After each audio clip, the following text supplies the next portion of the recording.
Mientras observas un aeropuerto, todos los aviones parecen seguir el mismo patrón: fuselaje central, alas extendidas, cola vertical, una fórmula que funciona desde hace décadas. Pero hubo momentos en la historia de la aviación donde los ingenieros decidieron romper todas las reglas. Imagina un avión con la cabina completamente desplazada hacia un lado, como si hubieran cortado en la mitad del fuselaje, o una aeronave tan pequeña que vivía literalmente dentro de otro avión, como una muñeca rusa voladora. Algunos tenían alas que se torcían en pleno vuelo, otros despegaban verticalmente, como cohetes, pero aterrizaban como helicópteros. Muchos de estos diseños fueron ridiculizados antes de despegar. Los llamaron experimentos fallidos, caprichos de ingenieros, ideas que desafiaban las leyes básicas de la aerodinámica. Pero cuando finalmente volaron, algunos funcionaron mejor de lo esperado, otros fracasaron, pero por razones completamente diferentes a las que sus críticos habían imaginado. La verdad es que cada uno de estos aviones extraños nació de una necesidad real: ver mejor el enemigo, operar desde espacios imposibles, volar más eficientemente, o resolver problemas que los diseños convencionales no podían enfrentar. Soy el piloto Miguel Santos, y bienvenidos a otro video donde les contaré historias increíbles de aviones que parecían imposibles de volar, pero sorprendieron al mundo entero. Si son fanáticos de la aviación, dejen su like y suscríbanse con confianza, porque hoy descubrirán algo que nadie les ha contado sobre los aviones. Antes de empezar, me encantaría saber de qué ciudad nos están viendo. Déjenlo en los comentarios para conocer a nuestra comunidad de aviación. El Blohm & Voss BV-141, el avión tuerto que veía más que nadie. En 1940, la Luftwaffe alemana tenía un problema.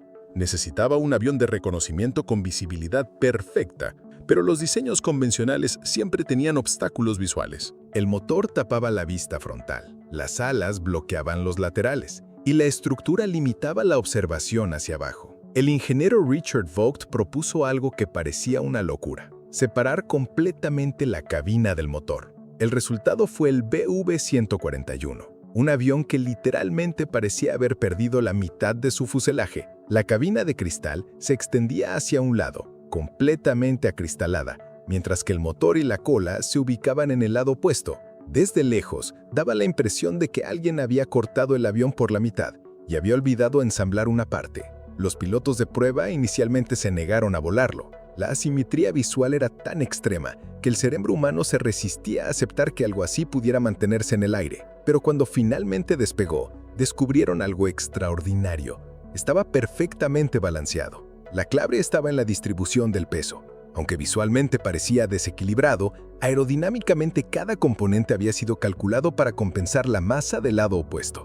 Era como conducir un auto con el asiento del conductor fuera del capó, pero manteniendo control total sobre la dirección. El BV-141 operó durante la Segunda Guerra Mundial, proporcionando a los observadores una vista de 360 grados sin obstrucciones. Podían fotografiar objetivos, trazar mapas de territorio enemigo y coordinar ataques con una precisión visual imposible de lograr en aviones convencionales. Sin embargo, su destino fue sellado no por problemas técnicos, sino por la preferencia militar hacia diseños más familiares. La industria aeronáutica eligió la seguridad psicológica de las formas conocidas sobre la innovación radical. McDonnell X-F-85 Goblin, el cazaparásito que vivía dentro de otro avión. Durante la Guerra Fría, Estados Unidos se enfrentaba a un dilema estratégico: ¿cómo proteger bombarderos de largo alcance sin construir pistas de aterrizaje en territorio hostil? Los cazas convencionales tenían alcance limitado, y establecer bases avanzadas era políticamente complejo.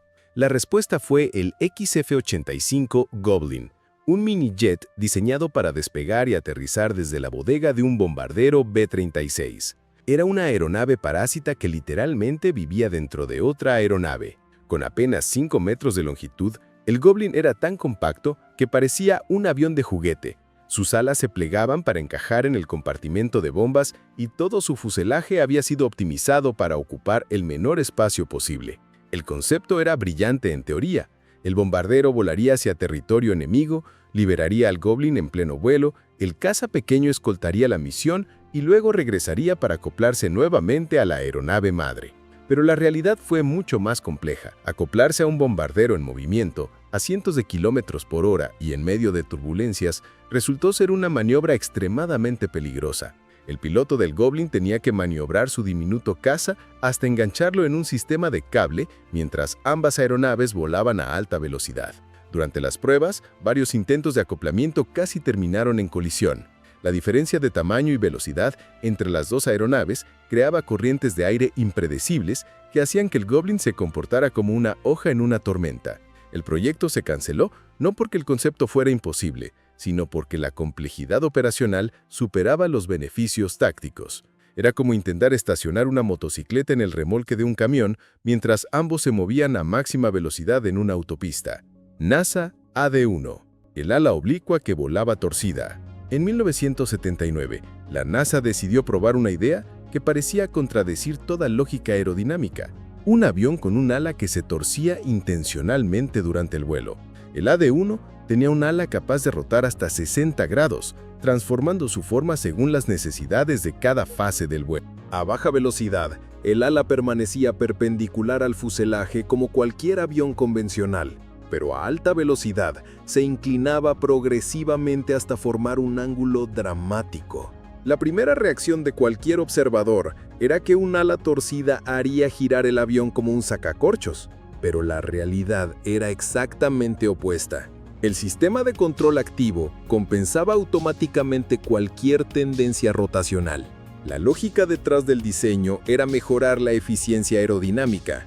A baja velocidad, un ala perpendicular proporcionaba mejor sustentación para el despegue y aterrizaje.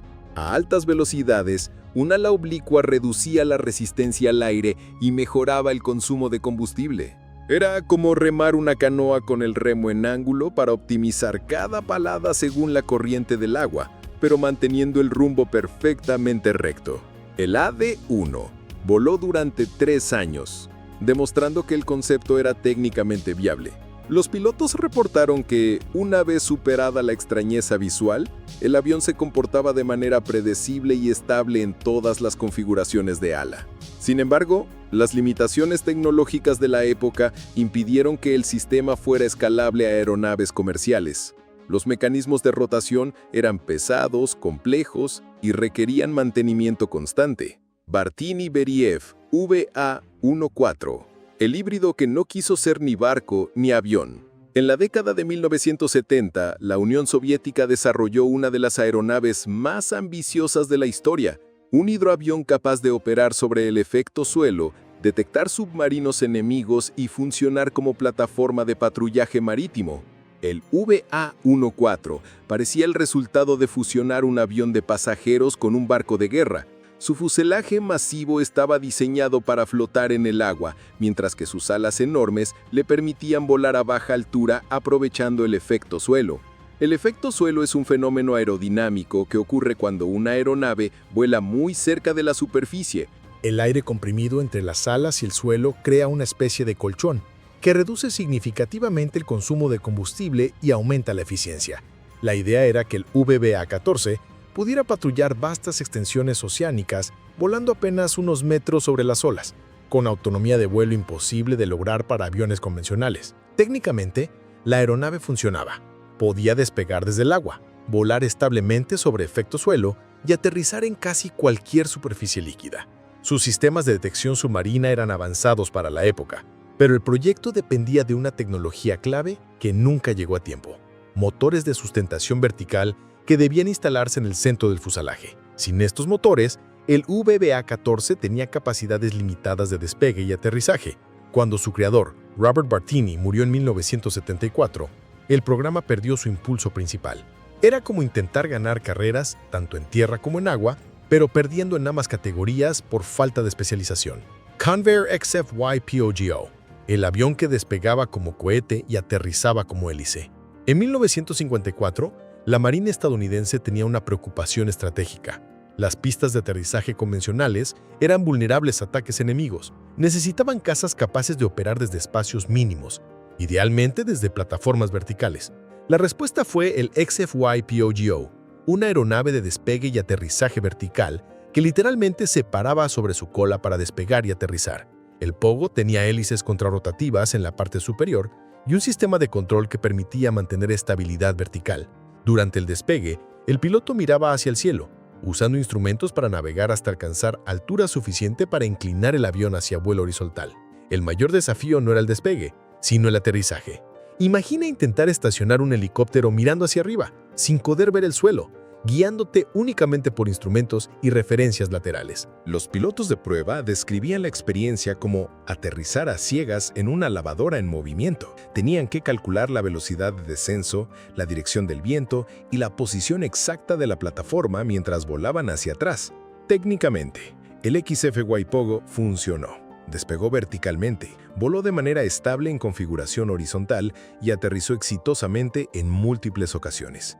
La potencia de sus motores era suficiente y los sistemas de control respondían adecuadamente, pero la complejidad operacional era extrema. Entrenar pilotos para manejar estas maniobras requería meses de preparación especializada. El riesgo de accidentes era alto y la eficiencia operacional era cuestionable comparada con cazas convencionales. El proyecto se canceló no por imposibilidad técnica, sino por impracticabilidad operacional. Era una solución brillante para un problema específico, pero demasiado compleja para implementación masiva. Northrop XB-35 Flying Wing, el ala volante que se adelantó medio siglo. A finales de la década de 1940, Northrop desarrolló una aeronave que parecía salida de una película de ciencia ficción, un bombardero sin fuselaje, sin cola, prácticamente solo alas. El XB-35 era un ala volante pura. Toda la estructura era ala, y dentro de esa ala estaban los motores, la tripulación, el combustible y la carga de bombas. Desde cualquier ángulo parecía un boomerang gigante surcando el cielo. La lógica aerodinámica era impecable. Eliminar el fuselaje y la cola reducía drásticamente la resistencia al aire. Toda la superficie contribuía a generar sustentación, y el peso estructural se minimizaba al máximo. Pero volar un ala pura presentaba desafíos únicos de estabilidad. Sin cola vertical para proporcionar estabilidad direccional, todo dependía de sistemas de control distribuidos a lo largo del ala. Los pilotos reportaban que era como volar un platillo volador. Los controles respondían de manera diferente a cualquier aeronave convencional, y las sensaciones de vuelo eran completamente nuevas. El XB-35 voló exitosamente, demostrando que el concepto de ala volante era técnicamente viable. Tenía alcance excepcional, eficiencia de combustible superior y capacidad de carga impresionante. Sin embargo, la tecnología de control de vuelo de la época no era suficientemente avanzada para manejar la complejidad de estabilización automática que requería el diseño. El proyecto se canceló, pero medio siglo después, con sistemas de control computarizados, el concepto resurgió en el bombardero B-2 Spirit, que es esencialmente una evolución moderna del XB-35. Aerospace Lines Super Guppy, el avión que tragaba otros aviones. En la década de 1960, la NASA enfrentaba un problema logístico monumental. ¿Cómo transportar componentes gigantes del programa espacial Apolo desde las fábricas hasta el Centro Espacial Kennedy? Las etapas de los cohetes Saturno V eran demasiado grandes para cualquier medio de transporte convencional. Por carretera era imposible debido a puentes y túneles. Por barco era lento y limitado geográficamente. La solución fue modificar un avión de carga militar hasta convertirlo en algo que parecía una ballena voladora, el Super Guppy. El fuselaje se expandía hasta dimensiones grotescas. La sección superior se hinchó como un globo, creando un compartimento de carga de proporciones imposibles. La cabina de carga era tan grande que podían caber aviones completos en su interior. Para cargar y descargar, toda la sección trasera del fuselaje se abría como la boca de la ballena. Los componentes espaciales se introducían horizontalmente y luego la cola se cerraba herméticamente. Visualmente, el Super Guppy desafiaba toda lógica aerodinámica. Parecía demasiado gordo para volar, demasiado desproporcionado para ser estable. Los ingenieros tuvieron que recalcular completamente las superficies de control para compensar el cambio radical en la distribución del peso. Pero funcionó perfectamente. El Super Guppy transportó componentes críticos del programa Apolo, incluyendo módulos de comando completos y etapas de cohetes que hicieron posible llegar a la Luna. Después del programa espacial, continuó operando para transportar cargas especiales, fuselajes de aviones, turbinas gigantes equipos industriales únicos que no cabían en ningún otro medio de transporte. Cada uno de estos diseños extraños nació de una necesidad específica que los aviones convencionales no podían satisfacer. Algunos fracasaron por limitaciones tecnológicas de su época, otros fueron adelantados a su tiempo, esperando que la tecnología los alcanzara. El BV-141 demostró que la simetría visual no es requisito para la estabilidad de vuelo.